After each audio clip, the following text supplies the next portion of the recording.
कर्म का सिद्धांत। हेलो फ्रेंड्स, आज हम जानेंगे कि कर्म का सिद्धांत क्या है। वैसे तो हमने कहावत सुनी ही है, जैसा बोओगे वैसा काटोगे, या फिर ये कहावत बोया पेड़ बबूल का तो आम कहाँ से होए। इतनी सीधी और सरल बातों में पूरा का पूरा कर्म का सिद्धांत छुपा हुआ है। इन कहावतों का अर्थ तो हम सब जानते हैं कि गेहूँ बोएंगे तो गेहूँ ही उगेगा, धान नहीं।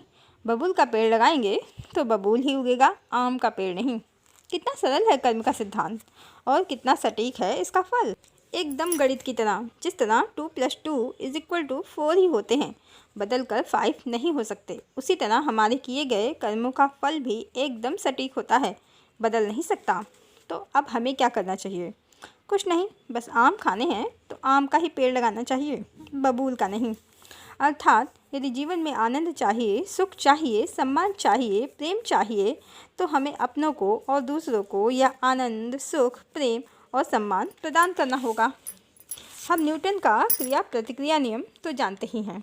हर क्रिया की प्रतिक्रिया तो होती ही है, तो बस हम अच्छा करेंगे तो अच्छा ही पाएंगे।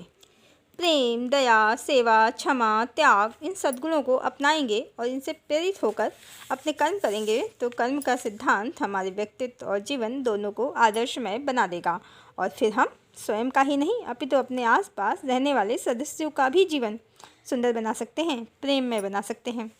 जो सिद्धांत प्रेम, दया, सेवा, क्षमा इन सद्गुणों पर लागू होता है, वो आलस्य, क्रोध, घृणा, अहंकार इन दुर्गुणों पर भी लागू होता है।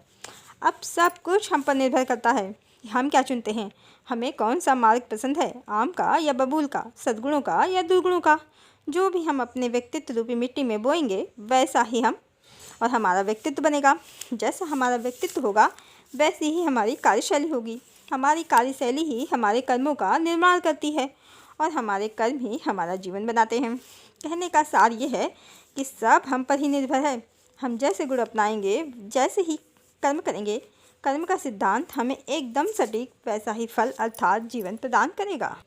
परम पूज्य गुरुदेव पंडित श्री राम शर्मा आचार्य जी ने भी यही कहा है, हम बदलेंगे युग बदलेगा, हम सुधरेंगे युग सुधरेगा। वो पूरी तरह से कर्म के सिद्धांत को मानते हैं और ये विश्वास भी जगाते हैं कि हम सिर्फ और सिर्फ अपना जीवन बदल कर अपने निकट के लोगों को भी बदल सकते हैं अपने सद्गुणों के माध्यम से। और जब एक एक व्यक्ति इस कर्म के सिद्धांत को समझ जाएगा तो देर नहीं, युग जरूर बदल जाएगा और सतयुग भी आ जाएगा। तो देखा आपने, एक सरल सा कर्म का सिद्धांत एक युग का निर्माण कर सकता है। सिर्फ और सिर्फ सतयुग लाने की जिम्मेदारी ईश्वर की नहीं बल्कि हमारी भी है।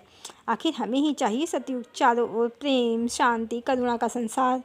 फिर इसके लिए प्रयास भी हमें ही करना होगा, स्वयं से शुरुआत करनी होगी सुंदर प्यारा संसार बनाने की, सतयुग का वातावरण इस धरा पर लाने की। हरिओम।